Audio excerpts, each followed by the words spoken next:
I'm in the middle of preparing a presentation I'll be giving on the weekend on the subject of real estate markets, its recovery, what to watch out for, the market drivers, influencers, and everything that goes into making the real estate market what it is. And I thought to myself, this would make a really good subject for a YouTube video. So here we are. And in this video, I'll be talking about multifamily real estate and how it performs during recessions, economic downturns, and I'll also be touching on some other asset types for comparison. So make sure you hit the subscribe button right now so you don't miss more videos about building wealth through multifamily real estate. I'm Seth Ferguson. Let's get right into it and talk about recessions and multifamily real estate. So like I mentioned, I'm right in the middle, literally in the middle of preparing my slides and trying to condense all the graphs, all the data I have into something that will actually make sense for that hour presentation. And so I've got some really good ideas. I'm still playing around with how I'm going to present it, but I thought I would give you guys a sneak peek and give you an update on what's going on and how multifamily really performs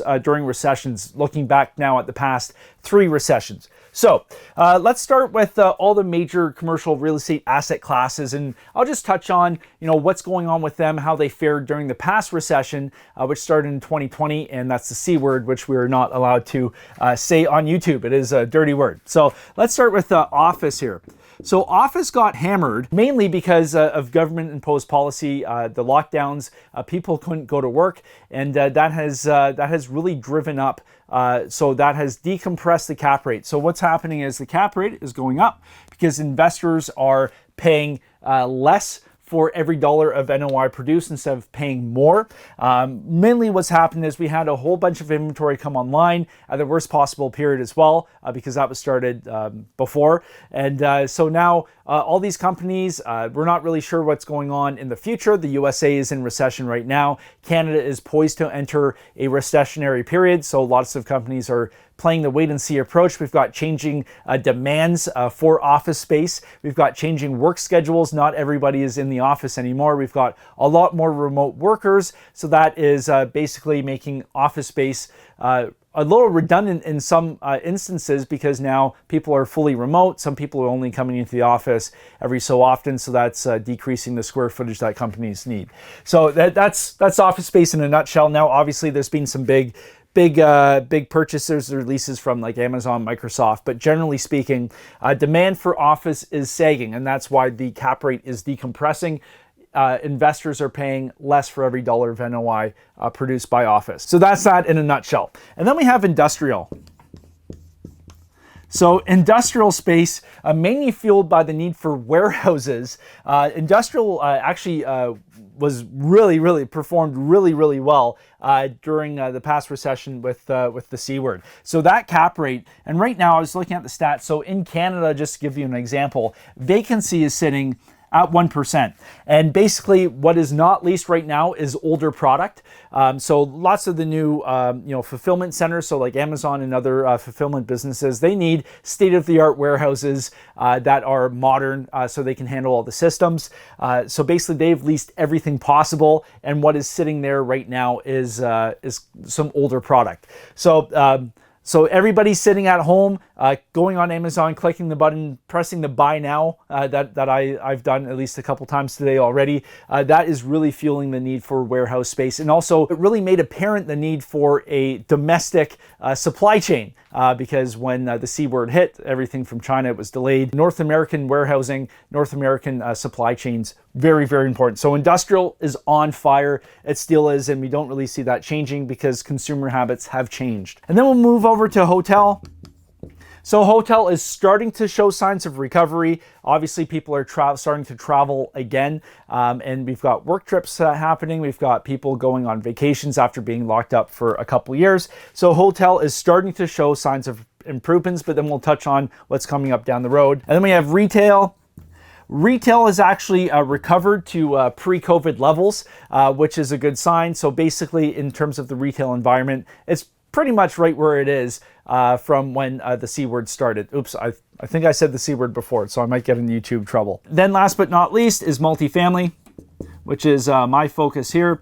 And multifamily performed exceptionally well. There is incredible demand for the multifamily product. There still is, as investors seek yield and stability with some economic turmoil coming up down the road. So now let's take a look at the past 3 recessions, and the asset class that outperformed all the others for the past 3 recessions has been multifamily. Now, there's a number of reasons that go into this, but I think if we just keep things simple, the simplest answer is people always need a place to live. I'll just draw a house right here. People always need a place to live. And we really saw this with the C word most recently. So people will stop going into the office, they'll work remotely. People will close up their businesses, like with retail. They can lock the door, they get forced out by whatever driving force there is, but people always need a place to live. And that's why multifamily is so incredibly stable in downturns. Now, here's another thing. So right now, whether you're in Canada or the United States, there is a housing crisis, right? Affordability is a big factor right now. We're not building enough homes. There is a huge housing shortage. And then we have inflation. Inflation is eroding our dollar's purchasing power. And then we have money. So money was incredibly cheap. It was basically free money over the past couple of years. And now the cost of borrowing that money is coming up to more normal levels. What's that doing? That's raising interest payments and debt payments for the average household. And what that's doing is that's basically squeezing, the consumer, the homeowner, because their carrying cost is higher, their debt payments are higher, and a lot of people, because of the housing shortage, prices are skyrocketing up. They're choosing to rent, and this happens all the time in recessions. Another reason why multifamily is so stable during recessions. When times get tough, people don't buy houses; they start to rent. And what provides rental housing?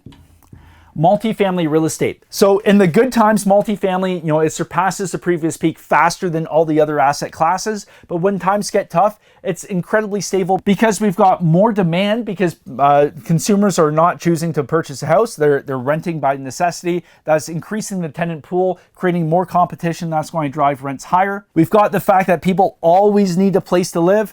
Companies can shut down, offices can shut down, people can work remotely. Where are these people working remotely? It's in their house. It's where they live. And people will always need a place to live. And that is basically the last thing that they give up, because people always need that roof over their head. And that is exactly why I focus on multifamily real estate. Whenever the economy starts getting a little bit choppy, so like I mentioned, the USA is in recession right now, 2 consecutive quarters with negative GDP growth. Canada is poised to enter a recessionary period.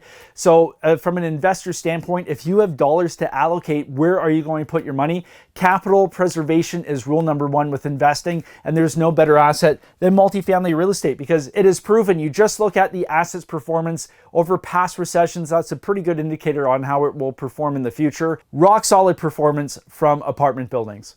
And that is exactly what we're talking about at the Multifamily Conference coming up May 2023. We've got Grant Cardone coming in. We've got Alex Rodriguez coming in.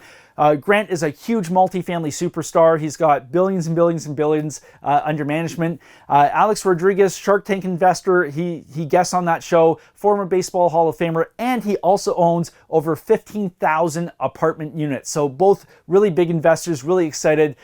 Plus, we're bringing in other top multifamily and capital raisers from across Canada and the United States. We're all coming to Toronto. So go to multifamilyconference.ca. Ticket prices are going up very, very soon. So make sure you lock in your ticket before that price goes up. And if you like this video, if you found this useful, hit the like button, leave a comment, let me know what you think. And until next time, happy investing.